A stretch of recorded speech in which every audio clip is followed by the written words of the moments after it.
this, call the PZA meeting for December 19th to order, please. January 16th. Whoop. Right.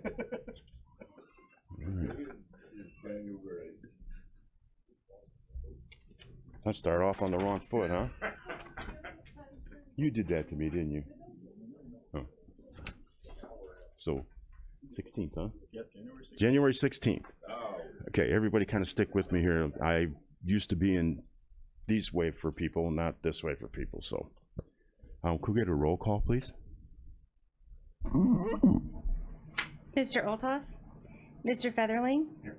Mr. Tripp, Mr. Washington, Present. Mr. Tholen, Ms. Polk, Mr. Payton, Ms. Peters, Present. Ms. Dunbar, Mr. Kinzinger, Present. Mr. Fairfield, Present. Mr. Smith, Mr. Swanson, Present. Mr. Searoy. Present. We have a quorum. Thank you. Next up will be the approval of minutes. Is anyone? Oh, public comment, okay. Next up will be public comment, and I don't think we have any public today. Is there anyone filled out a card? I didn't get anything from anyone. Okay.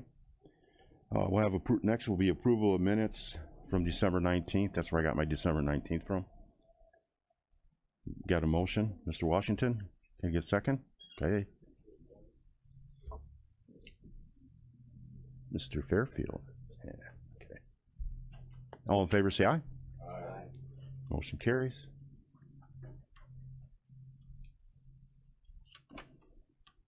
Okay, we have a building report from Mr. Skimmerhorn this morning. You have the floor. You turn on Number 3. right there. All right, in your packet, you should have the monthly building division report for both November and December of 2018.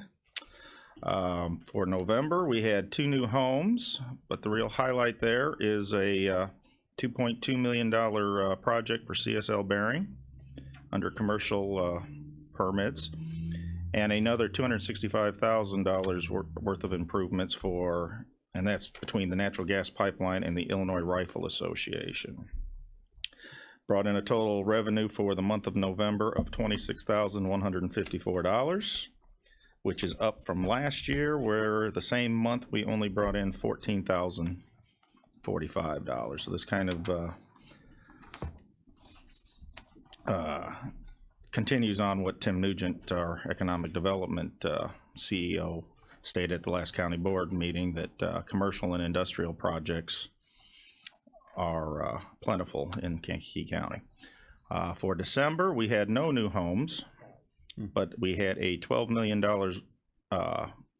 valued permit at CSL Bearing, and actually that was 4 different permits totaling $12 million, and BSF Properties had another $559,000 worth of permits, for a total of revenue brought in was $32,836 for the month of December, and that's up from this December of 2017, where we only brought in $20,226.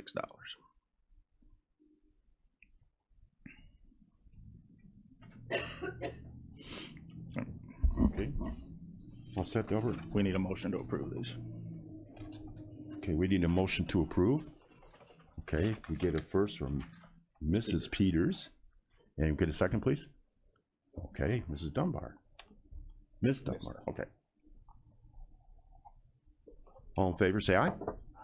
Motion carries. Okay, next up, we have a stormwater MS4 program discussion. As we do every month, I am required by our program to ask if any of the board members have any stormwater or MS4 issues that they would like to discuss or bring to our attention. Could I get you to real quick, Delbert, explain what MS4 stands for, please? MS4 is, the S is 4 S's, Municipal Separated Storm Sewer System. And we are required by the IEPA and ultimately the EPA to monitor that system. Twice a year we go out and inspect inlets in our territory that go into the Kankakee River. Inlets, outlets, we're looking for pollution and illicit discharges into that system. And we have to report that to the IEPA once a year. If you go to our website, all of the previous reports are are on there.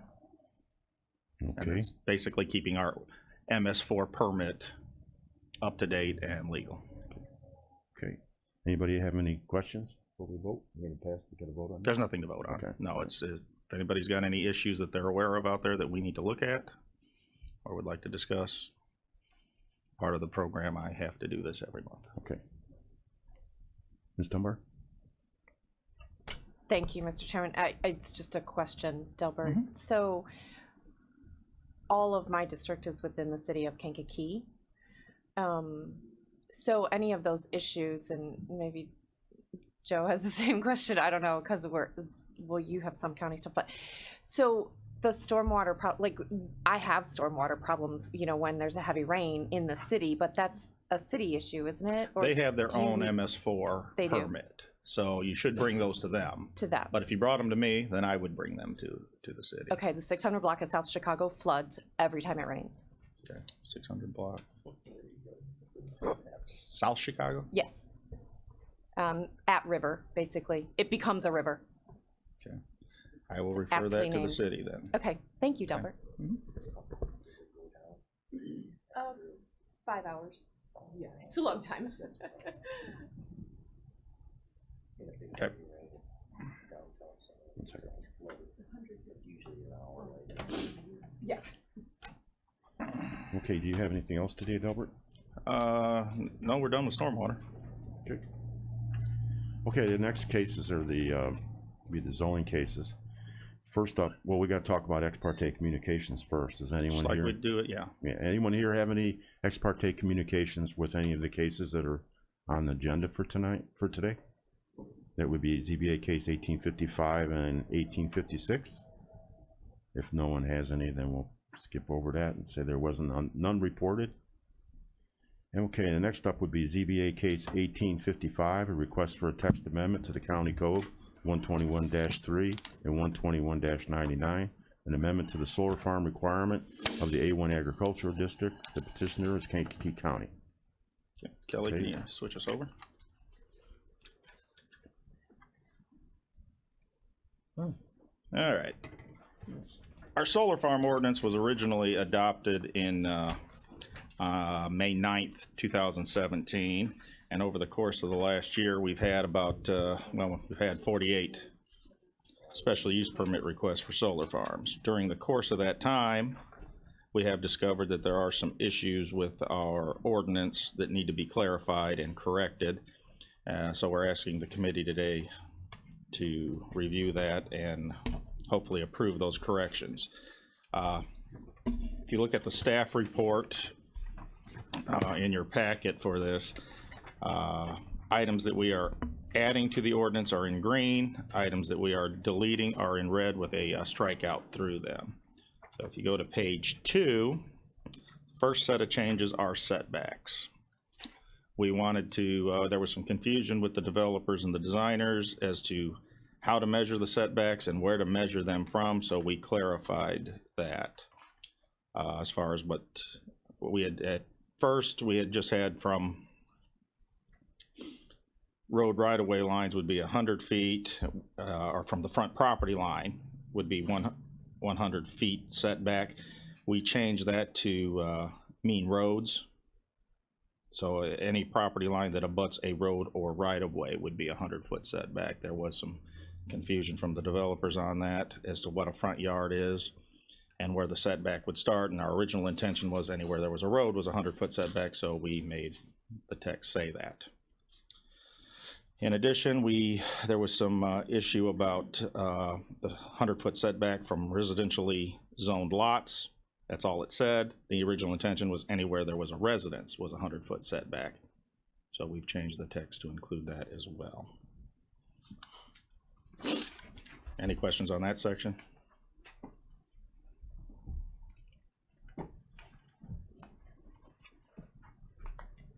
Any screening, fencing. All right, then moving on, if you go to page 4, we're removing item M, the location of any subsurface drainage tiles as a requirement as part of the existing condition site plan that they must submit for the application. Don't get alarmed, we're moving it somewhere else. Okay, thank you. Okay? All right? So that's the change on that page. I know, it's fine. Then if you move to page 5, item number 8, this is where we moved it to. Prior to the issuance of a building permit, rather than at the zoning application, as part of the building permit application submittal, a map showing the locations of any and all subsurface drain tiles shall be provided to the building division and the appropriate drainage district, if any. So they must supply us with that map before the building permit, as part of the building permit application, which is a more appropriate place for it. Yes.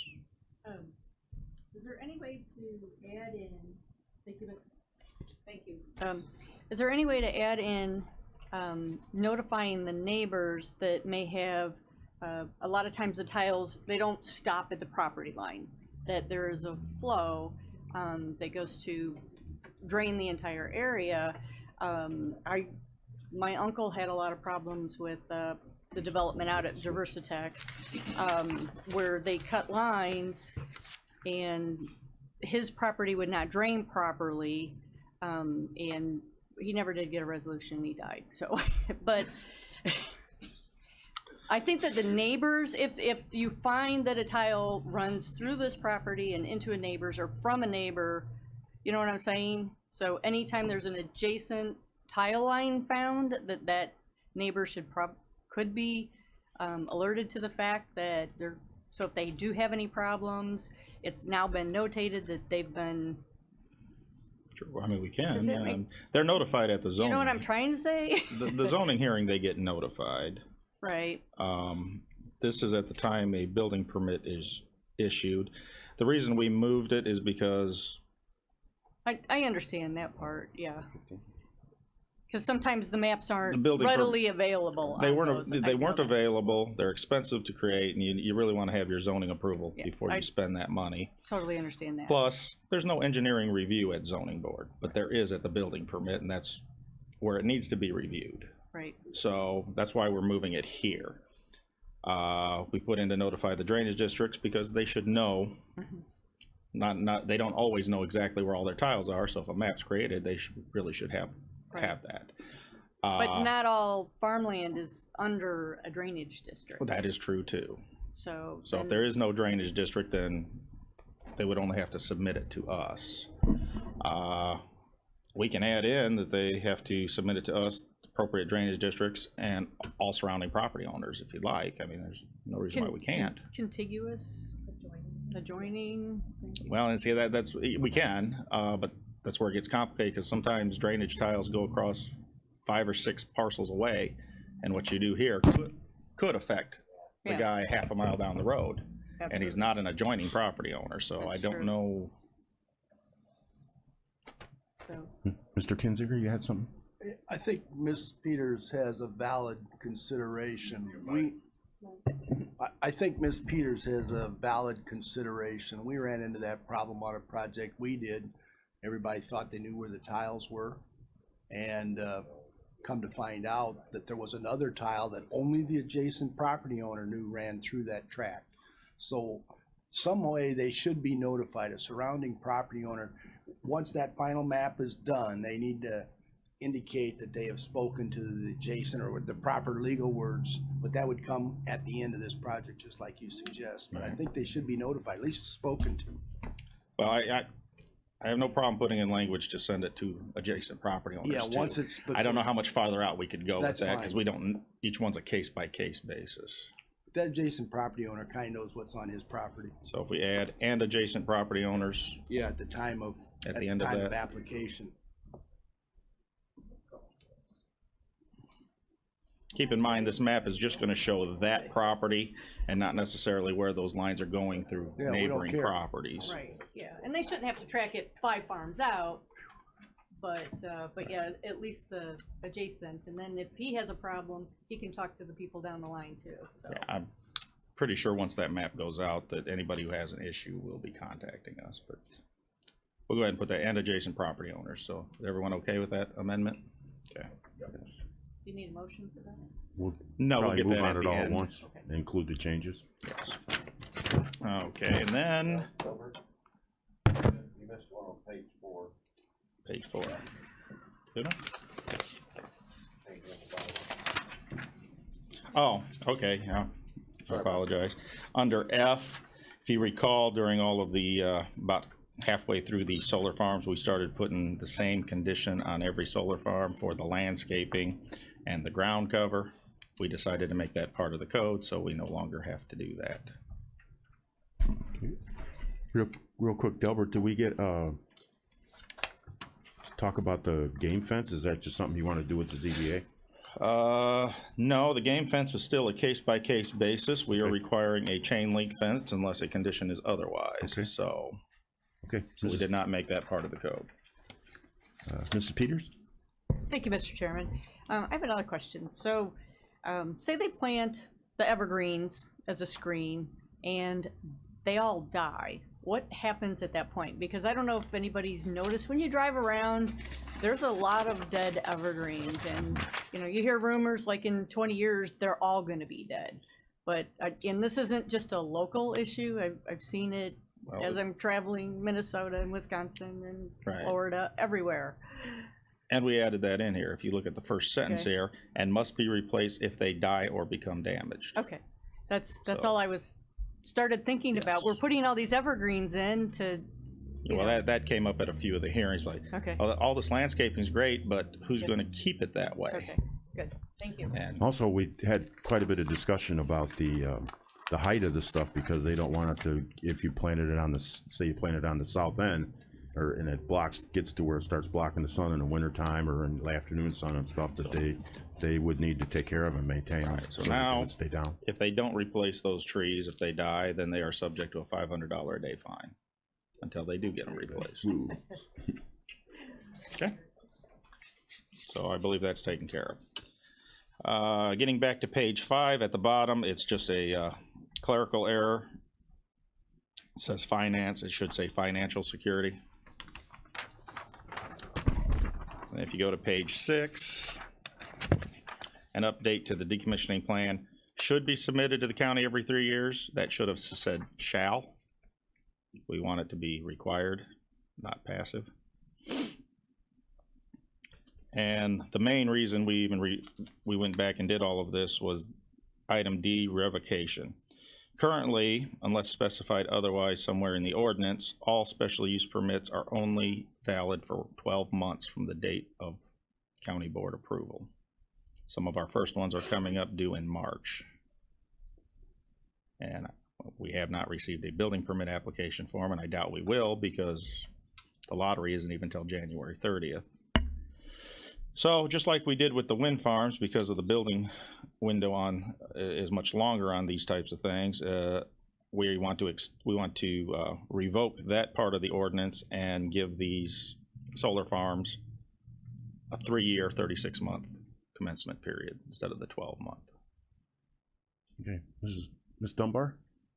Thank you, Mr. Chairman. I don't have a problem with that. Is that gonna be retroactive to those ones that we Yes. already approved? Okay, perfect. Yes. Last thing we want is to see another 48 cases before us or extensions. So, and that only applies to solar farms. That's all the other special use permits still have their 12-month period. Okay, more changes? Delbert? That's it. Okay, Now, zoning board heard this Monday night and voted 6-0 to recommend approval. okay. We're gonna get a yes vote, or a recommendation to approve the county board, and ask for a motion for that. Okay, Mr. Washington at first, one second over there to Ms. Dunbar. Okay, with the changes. Yes. Do we need to, we don't really need to read the changes. We all understood them. Okay, we have a motion on the floor. All in favor, say aye. Aye. Okay, motion carries. Nobody left to say no. Okay, the next case we have today is ZBA case 1856, the request for a variance to section 121-281, accessory structure in the front yard. on a parcel generally situated in section 25 of Sumner Township. The petitioner is Carol Larson, property owner and applicant. Okay, Delbert, you want to run us through this, or? I certainly will. Miss you. Larson owns the property outlined on red and the farm field that's on the screen up there. It was her mother's property, and she has passed away, and they would like to keep the home but sell the farmland. She's applied for a farmstead exemption to divide the home from the farm. One of the stipulations of the farmstead exemption is that the property must meet all of the county codes and be in compliance with them. Fortunately, the county code says that you cannot have accessory structures in the front yard. There's an existing pole barn that has been there for probably 20 or 30 years that is built up by the road, which is clearly in the front yard. So she had two options: either remove the pole barn or apply for a variance, special consideration, to go against the code. If the county board approves the variance, then she would be in compliance with the county code. Okay. Does anyone have any questions, Mr. Kinzinger? I move that we approve this ZBA case 1856. Okay, can we get a second for that? Okay, second, Ms. Dunbar. All in favor, say aye. Aye.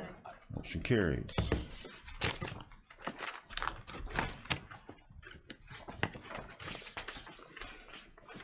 Okay, for planning tonight, or today, I keep saying tonight, we have Miss Janes here, Emily Janes. She goes to our zoning board meetings and goes over Lisa scores and explains it to each particular site.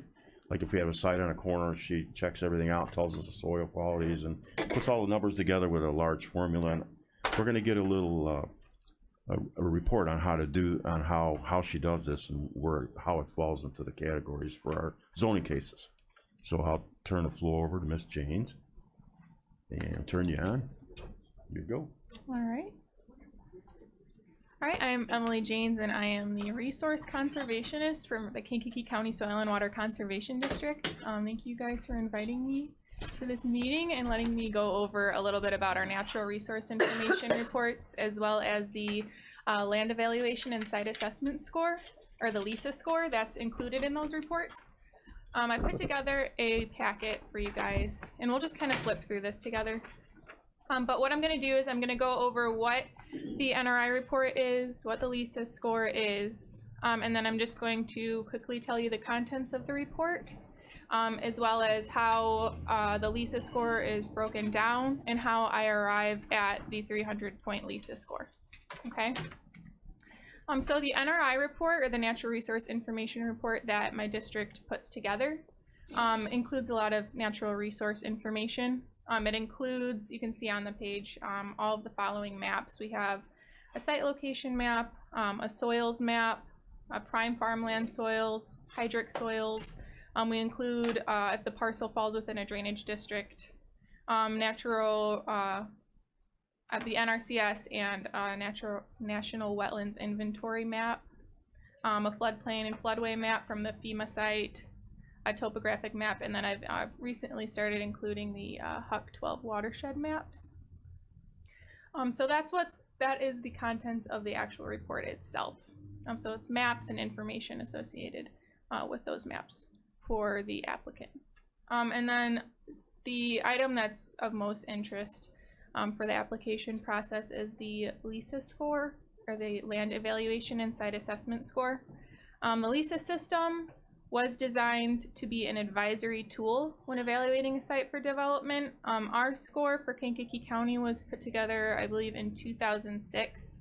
And the Soil and Water Conservation District and the Planning Department and a few other entities came together, and they put together a LISA system specific for Kankakee County so that the parcels can be evaluated. And this score overall is used to really portray and give information about the agricultural viability of a site. So it's put together to protect good agricultural land. in Kankakee County from development. So this score is broken down, it's a 300-point score. It's broken down into a 100-point land evaluation score and a 200-point site assessment score. The land evaluation score is calculated to reflect the agricultural productivity of the soil types. So that score involves soil productivity and soil factors. The site assessment score is calculated on a bunch of different factors, and these factors were picked by the county and Soil and Water Conservation District specifically for Kankakee County when this score was developed. So some of the factors that we'll go over are agricultural land uses, compatibility and impact of proposed uses, land use feasibility, and the existence of infrastructure. After the LISA score is calculated, then it'll either reflect a low, moderate, or high priority for protection for that site. And the LISA score from 0 to 199 will indicate an area of low priority for protection for agricultural land. From 200 to 224 indicates an area of moderate priority for protection. And then a LISA score 225 and above indicates an area of high priority for protection. And then our district will then form its opinion based on the LISA score. So we will not oppose a LISA score with a low priority for protection. We will have further discussions and arrive at our stance if it's a moderate score, but anything 225 and above, we will not support the development on that particular parcel. So if you open up to the next page, which is page 2, this is the actual table that is included in our land evaluation and site assessment portion of our report. This is the land evaluation score worksheet. So there's a few different things that go into arriving at this final land evaluation score, which is at the bottom. And this is the score that's out of 100 points. So you can see there are different line items up here. You can see the soil type is listed. So I will look up the soil type. And then an ag group is assigned to that specific soil type. And then a relative value, which is just a fixed value. So if we have an ag group that's higher, it's going to be prime soil. An ag group that's lower is going to be less productive soil. And then I list the acres as well. And then the Excel spreadsheet will run its calculations and arrive at the land evaluation subtotal. I did include if you flip 2 more pages, there is a soils productivity chart here, as well as the page following. There is the agricultural group definitions listed here. I don't want to go into detail about these. If you have further questions about it, I can absolutely take time to explain that, but that is where I pull those numbers for our soil evaluation sheet. So does anybody have any questions on that? Yes. No. Mr. Kinzinger. Ms. James, this information is definitely above my pay grade. And when that happens, I always like to know who I am depending upon for this information. Have you got specialized training and a degree in this area? I do not have, I have a degree in zoology and chemistry, but all of this information the process is something that anybody can go through, but the information that I rely upon is from the Soil Survey of Kankakee County book. So the Excel spreadsheets were set up for the LISA process for our county specifically. Any of the information is pulled from the Soils of Kankakee County book or the NRCS Web Soil Survey. So you have specific training before you took this job, or? This was, I can't say that I had specific training for NRI, putting together natural resource information reports, no. But. Well, give me a comfort level. Why, I understand, and like I said, it's beyond me. So based on that, why should I rely on your reports? I guess that's my question. This report is something that was put together by the county, or the process was put together by the county, our Soil and Water Conservation District. And when the report and process was put together in 2006, we did have a gentleman who was working on it who had my position. He had a CPESC. He worked a lot with soil or sediment and erosion plans. Rich Howell. Yeah, Rich Howell. Oh, He had yeah. a lot of training in this area, and they put the report together in a way that was pretty turnkey. So you're compiling information Yes. that other people have looked at and have assembled the procedures you're to Yes. follow. Uh-huh. I'm happy. Okay. Thank you. Actually, anyone could. Yeah, I know. Develop Yeah, but anyone it's could. beyond me, so I have to ask. Prior to Soil and Water doing it, I used to do it, so Okay. about anybody could. Yeah, so thank you for your Mrs. question. Peters. Thank you, Mr. Chairman. And just to give you a little bit more background, my husband is on Soil and Water Conservation District. He's been on it for 15, 20 years. But they do look at all that data. Even though the state of Illinois is mandated to fund the Soil and Water Conservation District, they have pretty much stopped. It's a very nominal budget in there, but we do maintain employees in that department still. And those board members are all volunteer, they're not paid, but they definitely have the long-term look of the farmland at, they take that into consideration, and they're gonna be the watchdogs too. So there's more than just her eyes Right. looking at these things, and they will bring up things if they need to, so. Yeah, after I put together the NRI report and Lisa's score, I will bring it to my board, and then we all take a look at it. They have discussions, and then they will approve it or oppose it. Yeah, the process is very objective based on data, so it really doesn't matter who's doing it. You should get the same answer.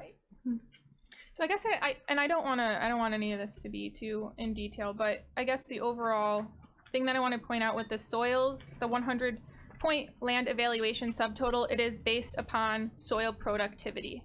So if it's higher, a higher rating indicates soils that are better for agricultural production, so they're typically prime soils. And if it's a lower rating, then it's composed of soils that have a lower value, and they're not as productive, so it probably is more marginal ground.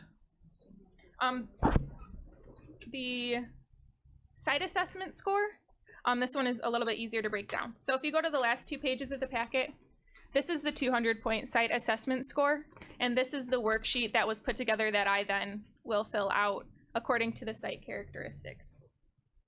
So it's broken down into a few different categories. And I won't go through everything, but basically, I will go out and I will do a site visit, and I will look for any special natural resources. And this is something that I have gone out with our NRCS district conservationist, and he's shown me how to identify different conservation practices that might be important and that should be taken into consideration, such as like grass waterways or windbreaks and things like that. But the agricultural land use is broken down. You can see that the percentage of area in agricultural uses within a 1.5 mile radius of the site. So I do use GIS software to do this portion of the report. So I create a buffer around the location, and then I see what percentage of area in that 1.5 mile radius is within agricultural use, and then I will assign it a rating that you can see is broken down underneath there. That's the process that I follow for the rest of these factors for land use adjacent to site, percentage of site in agricultural production, and the size of site. So then I'll just fill out and assign the specific factors that correlate with that location. Compatibility and impact of proposed uses. The distance from the city or village, if it is further than 1.5 miles out, it gets a high score of 20 points. And then the consistency of proposed use within county or municipal land use plan, and the compatibility of agricultural and non-agricultural uses. So the consistency of proposed uses within our county or municipal land use plan, If it is outside of the 1.5 mile radius, typically I will look at the land use plan or the plan that the county has put together and then assign whether it falls within that plan or not. And then the compatibility of agricultural and non-agricultural uses. If you were going to build something on agricultural land, and so let's use the solar farms for example, I give that a rating of 15 is not consistent because after you construct the solar farm in that area on the ag land, it can no longer be used for agricultural production. Land use feasibility is broken down into soil limitations, the impact on the environment. We look at different natural resources there. The occurrence of known or identified natural areas. So we look at wetlands or threatened and endangered species, which comes from a report from NRCS. And I believe that's also supposed to be turned into the county as well. Flooding and stormwater management. The existence of infrastructure, availability of central sewage and central water are numbers that Delbert will send to me. So then I do those I find the factors that match up there. And transportation and the fire protection district. So I have a lot of layers on my GIS that come from the county's GIS website that are linked to mine. So I have a lot of maps, and that's how I get a lot of this information, as well as doing some site visits and asking Delbert for a few numbers too. So overall, this 200-point site assessment is based on all of those different factors. And then the land evaluation and site assessment are added together, and they have a maximum value of 300 points. And then, like on the first page, we talked about how a higher rating, we would want to protect our agricultural land there, and a lower rating, it is a lower rating for protection. So anybody have any questions on anything? Yes. Okay, just a few. I'm not sure if you can tell me this, but how do solar panels affect Lisa scores after several years, or do they? How they affect the Lisa score will remain, it's developed in a way that it will remain consistent, and it won't change after Panels don't affect ground coverage and production as far as after so many years. Does it kill the land or? Oh, okay. For the solar panels itself, it does kind of depend on the developer. For our county, they passed an ordinance, or they recommend that they plant native plants underneath the solar panels. And so if you're going to plant native plants, their roots actually percolate a lot. They go down a lot deeper than would corn or soybeans. So that's actually going to help stormwater runoff from the panels. Okay. And it's going to improve soil health over that 20 to 40 year period that the solar panel is up. And in Illinois, I don't think we've had solar around long enough to actually go through the decommissioning process, so I don't really know exactly how that's going to work. But the soil should be in better condition, actually, to return to agriculture after the solar has been up than it was even beforehand. Okay. Thank you. Okay. Anyone else? Mr. Kinzinger. I'm the one that asked the tough question. I should be the one to say that I certainly appreciate this presentation. It was well done and edifying. Thank you. Okay. Thank you guys for having me. I really appreciate it. Okay, no more questions then? Okay, we'll move on to the next portion of the little bit of presentations today. It's kind of a vague statement to say planning and zoning 101. That's pretty. It's a crash course in zoning. Okay. Back in December, I had a meeting with Andy Wheeler, and because of all of the new county board members coming on, we felt it was appropriate to start some informational training sessions at all of our PZA meetings to try to bring those members up to speed, which is why I asked Emily to be here today to discuss the NRI report and Lisa. And I noticed we had a fairly light agenda, so I thought I would also do Planning and Zoning 101, which last month, if you recall, part A was discussing what our office actually does. We need to start there so you know who we are and what we do. And now we're going to go to Planning and Zoning. So start out with, how does the county get its power to zone? We are a child of the state. Counties and municipalities, which are not home rule, Kankakee County is not, have only the powers granted to them that the state lets us have. This is also known as Dillon's Rule, which comes from John F. Dillon, a Supreme Court justice in 1868, and that has been a cornerstone of American municipal law ever since. That it maintains that a political subdivision of a state is connected to the state as a child is connected to a parent. So we have only the authority that the state allows us to have. And that is where we get our zoning authority in 55 ILCS 5, Division 5-12, county zoning. So that statute governs our authority to zone and to have a local zoning ordinance. So in Kankakee County, 3 things are governing zoning. The state statute, number 1, our local ordinance that must be in compliance with the state statute, and it isn't always.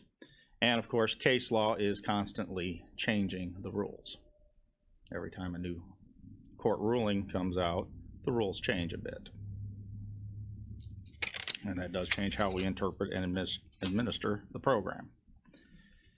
History of zoning. Zoning in the United States goes back to just about as old as the country is.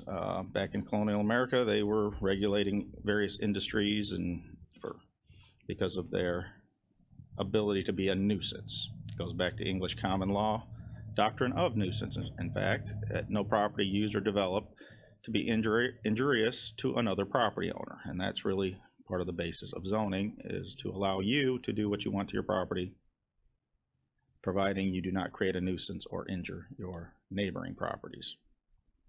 Some of the older laws, Connecticut actually granted some cities authority to adopt laws regulating the placement of structures.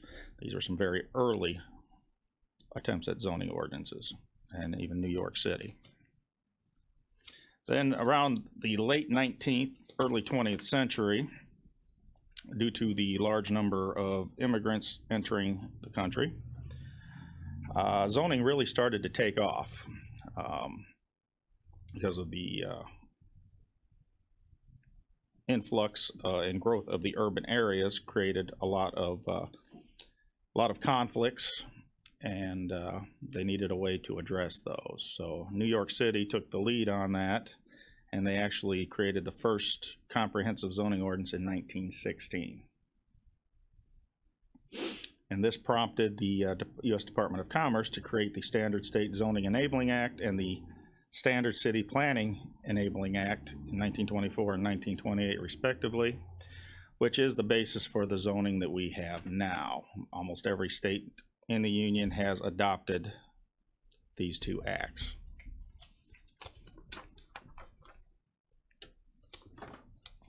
What is planning? Planning is the orderly, open approach to determining local needs, setting goals and priorities, and developing a guide for action. It's a concentrated effort by a community to reach a balance between the natural environment, residential, commercial, industrial, and agricultural development. And it's a guide for the public officials, yourselves, and private citizens to use in making informed decisions that will affect the community. Change is inevitable. Planning is a process that helps a community prepare for that change, rather than react to it.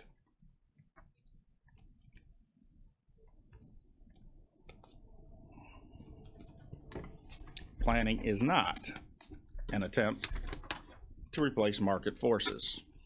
It needs to react to those forces, such as what we're going through right now with the uptick we have in commercial and industrial development. Our plans do not reflect that, because our plan was from 2005 and we had no way of knowing what was going to happen now. So we need to adjust the plan.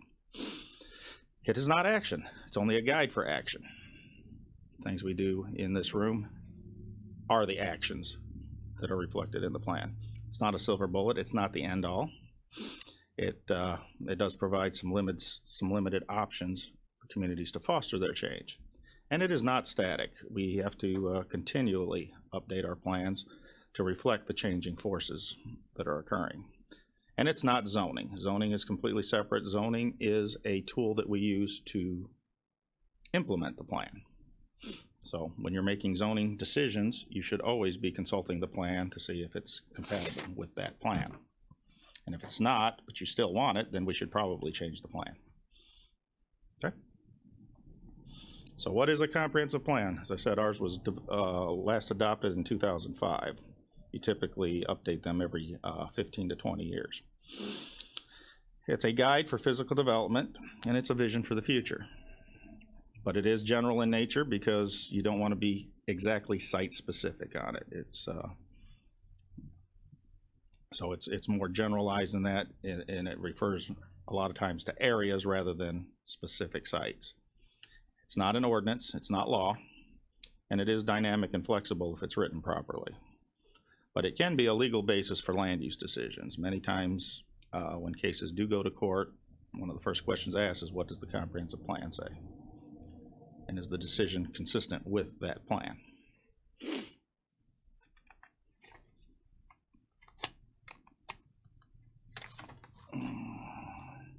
So it's kind of a multi-step process. There's 4 questions to ask. Where is the community now? That's where your existing land use and infrastructure is reviewed. How did the community get there? You look at your past history. Where does the community want to go? That's your future land use and your infrastructure plans, and that's usually where you have the public forums to find out what everyone thinks of where the community is going to go. And then the plan is, how do we get there? So that's generally the 4 questions you're asking when you're wanting to write a plan. Zoning. What is zoning?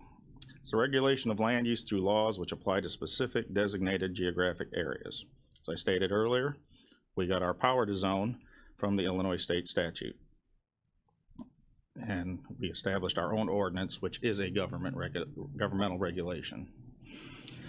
And the zoning ordinance consists of both a text and a map. When you're making zoning changes, you are making a map amendment. What you did this morning on the first case, that was a text amendment. They are typically regulated by district. In fact, Kankakee County, we do regulate land uses by district. Not everyone does that. There are different types of ordinances out there. Ours is considered a Euclidean ordinance, and that is regulated by district, which the premise there is that incompatible uses be separated into different districts. Little zoning history,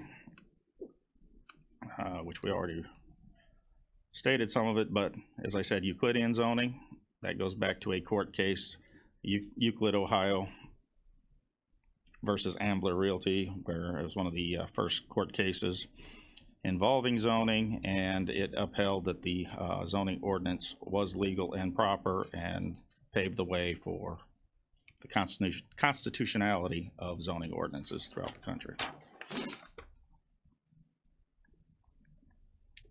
And a lot of the court cases involving zoning really revolve around takings. A taking is the taking of property rights. When you own property, you have rights to that property. And the government has to be very careful when they're writing these regulations that you are not taking away property rights. And a lot of the court cases do involve the question of property rights. And I put some quotations up there. Some of the more important cases, Mogler versus Kansas, Pennsylvania Coal versus Mahoney. It's probably important that maybe we read a few of these, but let's see. All property in this country is held under the implied obligation that the owner's use of it shall not be injurious to the community. So you can't injure the surrounding properties or your community. And while the property may be regulated to a certain extent, if regulation goes too far, it will be recognized as a taking. So there's a balance there. It's a balance for us to regulate these uses so that they don't harm others without eliminating all possible uses of that property and making it worthless. The state, as quasi-sovereign and representative of the interests of the public, has a standing in court to protect the atmosphere, the water, the forest within its territory, irrespective of the assent or dissent of the private owner of the land most immediately concerned. So that means we do have a duty to protect the natural environment.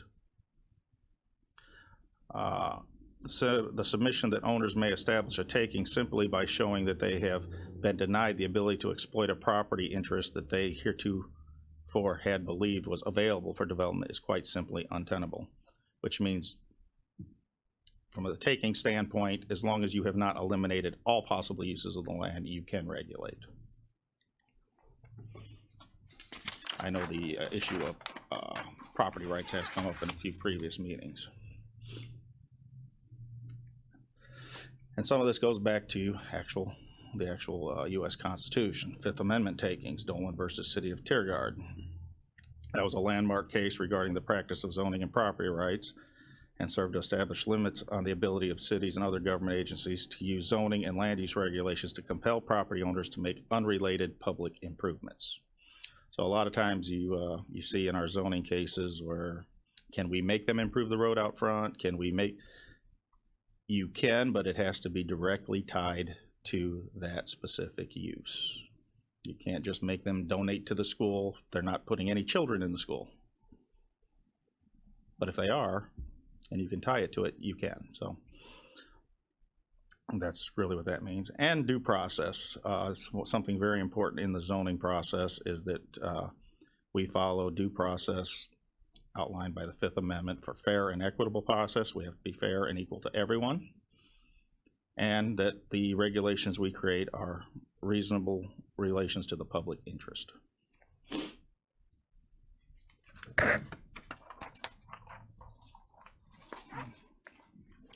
And there's a lot of First Amendment issues when it comes to zoning and religious freedom issues as well. And we have to be very careful we don't violate any of those. Signage and adult uses always come up with the First Amendment.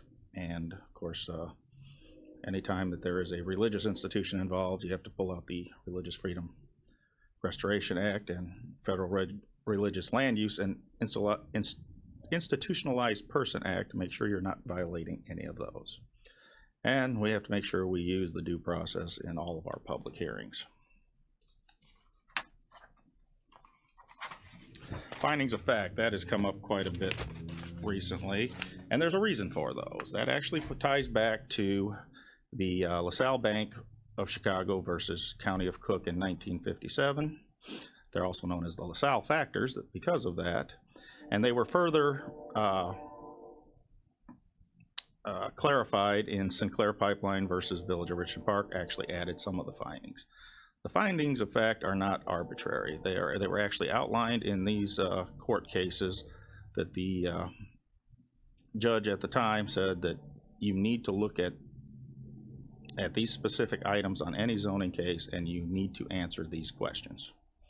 And as said, there was a list of, I think, 7 questions originally, and they added a few more to them and clarified them. So, but that is why we have findings of fact. You cannot base your decision on arbitrary information or opinions. You must base it on some type of fact, and that's what the judge had stated in those cases. And ever since then, that is how zoning has been administered. Any questions on findings? No.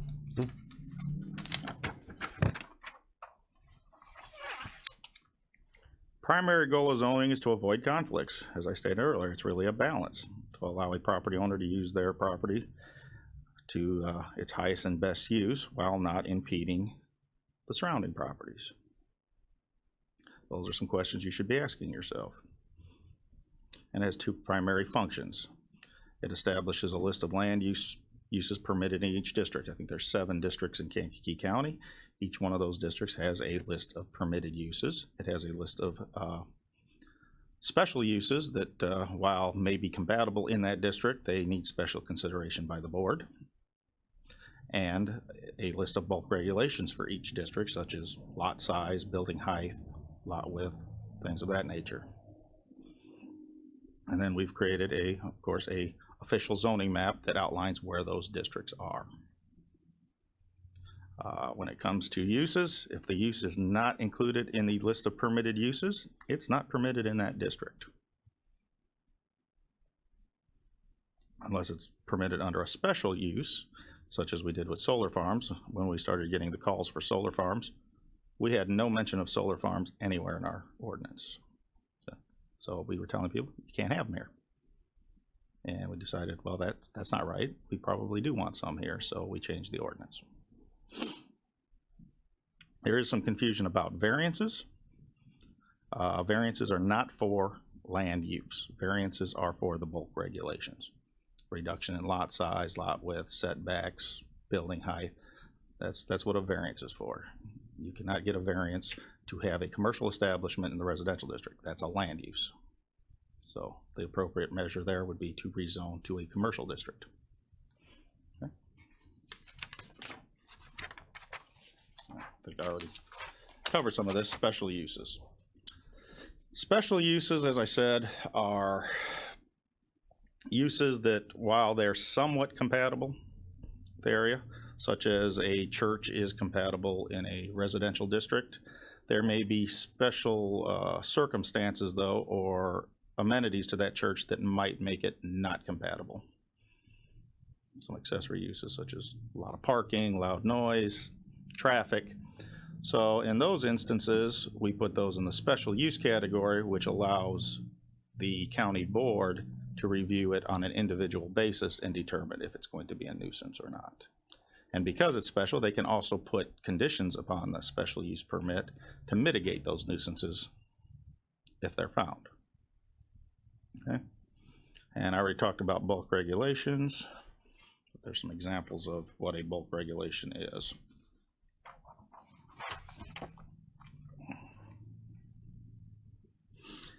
And it also regulates other things besides the districts and other items that might be allowed in all districts, such as accessory structures. You can have a shed or a garage in every district we have, but there's still setbacks and other requirements that need to be met.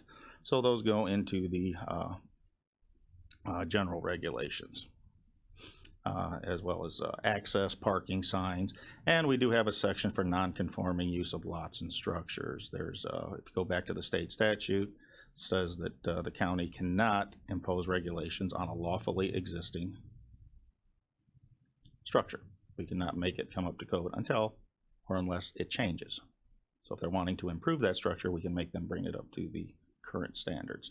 But if they wanted to leave it where it's at as is, then we cannot impose our current standards on that structure or property. So that's the legal non-conforming side of things. And we might be able to go in depth, more in depth than that as its own topic later on, because those is where we tend to spend most of our time. As you hear zoning cases, there are several different types of zoning actions that this committee is going to hear. As you did, you saw two of them this morning. Text amendments, those are actual changes to the ordinance itself. Map amendments, those are changes to the map, so that would be rezonings. Special use permits, not quite a rezoning, but another action that you would review. Variances, those are variances to the ordinance itself. If you can't meet the letter of the law of the ordinance, you can ask for a variance for special consideration to not have to follow the ordinance, and that's what a variance is. Planned unit developments, we've only got 2 in the county. Not likely we'll see any more anytime soon, but that is another action. And that's a combination of rezoning and a negotiation of variances that would apply to an entire development. Such as one of our PUDs is Diverse Tech Campus. So there's specific setbacks that are contrary to the ordinance, building heights and things like that, that were negotiated with the zoning board to be approved. Okay. And of course, appeals. If my office makes a decision that the citizen does not like, they can always appeal it. And that is another action that could be taken by, actually I think that's the zoning board is where the appeals are taken at. So that's what I have for this month, is kind of a general overview. Next month I would like to actually start talking about the specifics of our ordinance. Okay. Does anyone have any questions? Ooh. We'll start with Mr. Kinzinger. He's up front. Thank you. I appreciate the presentation, and I'm more familiar with your stuff than with the young ladies. But I heard you mention comprehensive plan, and that's a compilation of all these various factors. What's your recommendation in terms of how often should a comprehensive plan be reviewed? And when was the last time that our comprehensive plan was reviewed in Kankakee County? Our last one was adopted in 2005. That's So it's coming up 14 on, years. yes, 2020 would be 15 years, and you usually have a 20-year outlook on a plan, 20 to 30-year outlook, so you want to start updating it at least 5 years before then, so we should be updating our plan around 2020. Thank you. Now, that being said, there was not a lot of changes because of the economic downturn in the county during that period of time. So it's not urgent that we update our plan. A lot of the stuff in there is still valid because not a lot has changed. But we do have some things coming, such as the largest industrial pharmaceutical expansions in the world happening here. That's definitely going to change our plan. So the next few years, we do need to be thinking about that, but it has a price tag, so. Okay, Mr. Searles. Thank you, Mr. Chairman. Mr. Kinzer, I think that's one of the reasons that we probably hired that consultant to help with our comprehensive plan going forward, to get a little concrete, or get a little bit of security going forward for that plan. But this question's for Delbert. Del, your permitted uses for the zones, how often are they evaluated or retweaked, and who does that? There's no set timeline on that. Okay. In fact, any of the text amendments, Can can do them at any time. okay, All right, it's a matter of having staff time and the ability to do it, all right. and the need. So as we administer the zoning ordinance downstairs, when we run into things that don't seem right, don't seem to work, or an issue, as you've seen with the solar farm, we wrote that with the best of intentions in 2017, thinking this is what's going to happen. Doesn't always work, so you always have to tweak it a little bit. There's a few things right now that need to be changed in the ordinance that I'm aware of, so we keep a list of that. And as time permits, or depending on the severity of it, we run it through. There'll probably be some, next month you're going to see the, you're going to have the agritourism ordinance for review, which will be an amendment to the zoning code. One I found yesterday, it's in conflict with state statute that we require agricultural uses in the R1 district to be on properties 20 acres or more. But if you go to the state statute that enables us to zone, it says we cannot impose any regulations on agricultural uses. So we can't limit them to 20 acres. And that's regardless of zone, regardless of what district they're in. So that needs to be changed. Okay, So if it's unenforceable, I don't enforce it, all right. regardless of what it says. Thank you, sir. Yeah. Okay. I have a quick question for you, Delbert. Mhm. When was the last time our zoning map was updated? Our zoning map is updated every year. In fact, you should see it before this committee in March. Okay, And it is adopted every year just to be safe. okay, thank you. Any changes, our ordinance technically says that any changes that the county board approves do not become effective until they are changed on the official map. I cannot change the official map every month, so we do it once a year. Okay, and barring any more questions, we'll move on to the next part here. We have under old business. Do we have anything under old business? It says there's nothing written here, so I'm assuming there's none. And under new business, we have some appointments here. We have 4 appointments. I'd like to get a motion to combine them all together and vote on them all at one time. Okay, Mr. Washington, Mr. Searles, all in favor say aye. Aye, okay. What we're going to do is we have the appointment of Ron Kinzinger to the Economic Alliance of Kankakee County Board, and we have appointment of Steve Lear to Economic Alliance of Kankakee County Board, appointment of Sam Payton to Economic Alliance of Kankakee County Board, and appointment of Andrew H. Wheeler to the Economic Alliance of Kankakee County Board. Any questions on those appointments? If not, I entertain a motion to approve them all in one. Get a vote on the group. Yeah, vote on the group. That's what I meant. Yeah. Combine and approve. Motion to approve. George, okay. Mr. Washington, Second, Mr. Searles. All in favor, say aye. Motion carries. Next one is number 9. It says adjournment. Any questions, Mr. Searles? I'd like to make a motion to adjourn. Second? Okay, Ms. Dunbar. All in favor, say aye.